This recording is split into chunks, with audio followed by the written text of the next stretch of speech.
ब्रिजेश सिंह, त्रिभुवन सिंह, इनकी एक गैंग है और इस गैंग में जो जघन्य घटनाओं को अंजाम देने वाले एलिमेंट हैं और उनकी पीछे से पूरी पुष्टपनाही करने वाले भी राजनीति के गलियारे में प्रभावशाली लोग हैं।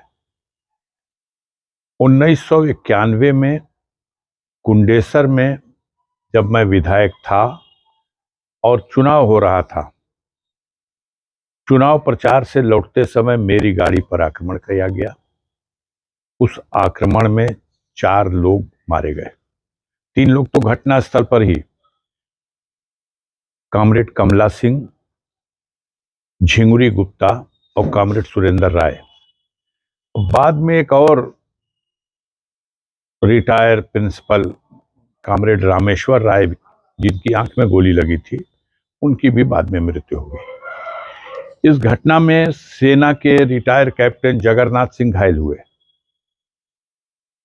अब कितना दुर्भाग्यपूर्ण है कि 1991 की इस घटना में चूंकि अभियुक्त गण फरार थे, 24 साल तक ब्रिजेश सिंह कानून से भागे रहे, न्यायालय से पैरोल मिला था और भाग लिए और कानून को धोखा देकर के लगातार अपराध करते रहे।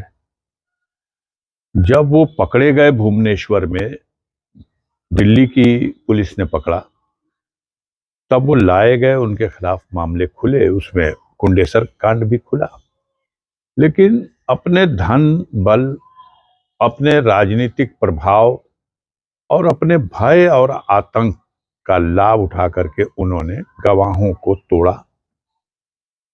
एक गवाह जो जीवित थे, घायल गवाह कैप्टन जगन्नाथ सिंह, अब नहीं रहे, उन्होंने गवाही दी कोर्ट में और पहचान भी कराई, लेकिन दुर्भाग्यपूर्ण परिस्थिति यह है कि उस केस से वो छूट गए। और उसी पार्टी की सरकार है देश प्रदेश में। ये कितना, न्यायालय में इस तरह की बात और बिना किसी पक्ष को सुने अपने पक्ष का आर्डर कराने में वो लोग सफल हो गए हैं। और उसी केस से नहीं, उनके खिलाफ 50 से अधिक मामले न सिर्फ उत्तर प्रदेश में बल्कि बिहार में, झारखंड में, महाराष्ट्र में, हिंदुस्तान के विभिन्न प्रांतों में, और अब तक सारे मुकदमों में अपने जुगाड़ से वो बचते रहे हैं। यहां तक कि महाराष्ट्र का वो जे हॉस्पिटल हत्याकांड, जिसमें दाऊद इब्राहिम के को अक्यूज्ड हैं ये, क्योंकि दाऊद इब्राहिम के भाई बहनोई की हत्या का बदला लेने के लिए हॉस्पिटल में पुलिस अभिरक्षा में जो घायल था आरोपी राकेश हल्दारकर, उसकी हत्या की गई। इनके सह अभियुक्त सुभाष ठाकुर की फांसी की सजा हुई, जो बाद में सुप्रीम कोर्ट ने उसको आजीवन कारावास टिल डेथ में परिवर्तित किया। वो आज भी जेल में है।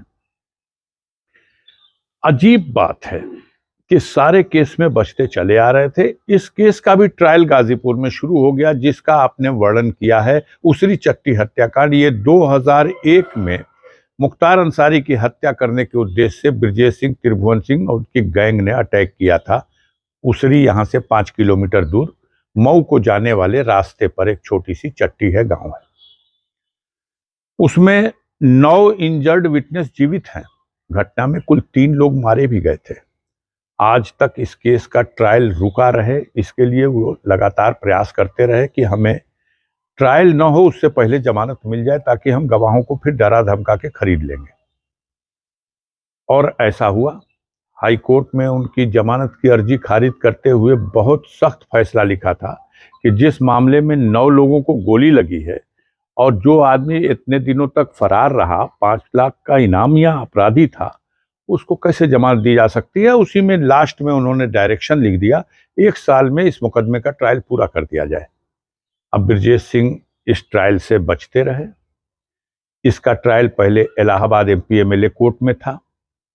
इलाहाबाद एमपी एमएलए कोर्ट ने कई बार गवाह उनके कोर्ट में जब प्रस्तुत हुआ तो उसने निवेदन किया कि मुझे धमकी दी जा रही है, और कोर्ट ने उनको फिजिकल तलब किया कोर्ट ने उनको वीडियो कॉन्फ्रेंसिंग से तलब किया, लेकिन ये दोनों अभियुक्त न फिजिकल कोर्ट में एमपी एमएलए कोर्ट इलाहाबाद में हाजिर हुए और न वीडियो कॉन्फ्रेंसिंग से।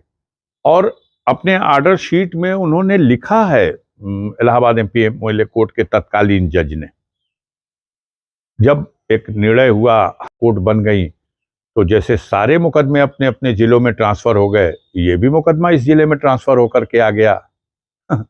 अभी जिस कोर्ट में ये ट्रायल चल रहा था, चंद दिनों पहले मुख्तार अंसारी के विरुद्ध गैंगस्टर के एक मामले में 10 साल की सजा का आदेश हुआ है। उसी कोर्ट में ये चल रहा है। चूंकि इस मामले में अफरोज खान नामक एक गवाह, जो चश्मदीद गवाह था, उसने न्यायालय में ठोक के गवाही दी। अब बाकी उससे पहले 3 गवाह जो गुजरे हैं, उन्होंने भी अपनी गवाही दी और उन्होंने ये तस्दीक किया कि अफरोज खान भी घटना के समय पिछली गाड़ी की अगली सीट पे बैठा था।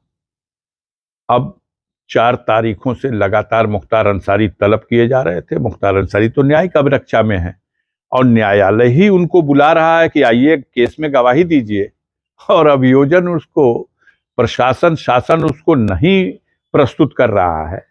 तो ये तमाम तरह की आशंकाएं बनती हैं और दरखास्तें पड़ी। कोर्ट ने आदेश भी किए, इसलिए आदेश किए कि माननीय सर्वोच्च न्यायालय ने, माननीय उच्च न्यायालय ने अनेकों बार कहा कि मामले का, जो भी चेयरपर्सन है, उनके मामलों का शीघ्र निस्तारण हो, ट्रायल हो। हमारा ही मामला चल रहा है, हर 5 दिन, 4 दिन, 6 दिन पे डेट पड़ती है, हर तारीख पे मैं आता हूं, जाता हूं। ये श्रीमान जी लोग वीडियो कॉन्फ्रेंसिंग से त्रिभुवन सिंह को पेश करने का हुक्म है, फिजिकल आना भी नहीं है कि कोई खतरे की बात है। और मन चाहता है, ब्रजेश सिंह कभी आते भी हैं तो जो वीआईपी ट्रीटमेंट उनको मिलता है, वो आपके कैमरे उस दृश्य को कैद करते हैं। किसी भी तरह से उन्होंने कानून की बारीकियों का कोई फायदा उठाया है और एक आदेश ये प्राप्त कर लिया कि ये 31 साल के बाद जिस मुकदमे का ट्रायल शुरू भी हुआ और जिस घटना में 3 लोग मरे थे और जिस घटना में 9 और लोगों को गोली लगी है और उनके गवाहों को अभी वो पूरी तरह से तोड़ नहीं पाए हैं या उनको हटा नहीं पाए, एलिमिनेट नहीं कर पाए हैं, वो कोशिश है। वादी मुकदमा मुख्तार अंसारी हैं, मुख्तार अंसारी के खिलाफ सारे ट्रायल होंगे, लेकिन वादी की हैसियत से मुख्तार अंसारी ब्रजेश सिंह और त्रिभुवन के खिलाफ जो मुकदमा है उसके ट्रायल में गवाही दे दें, ये कहां मंजूर है। उनको इसलिए खतरा है कि निष्पक्ष ट्रायल नहीं होगा, कि यहां एमपी हैं अफजाल अंसारी और उनके भतीजे एमएलए हैं,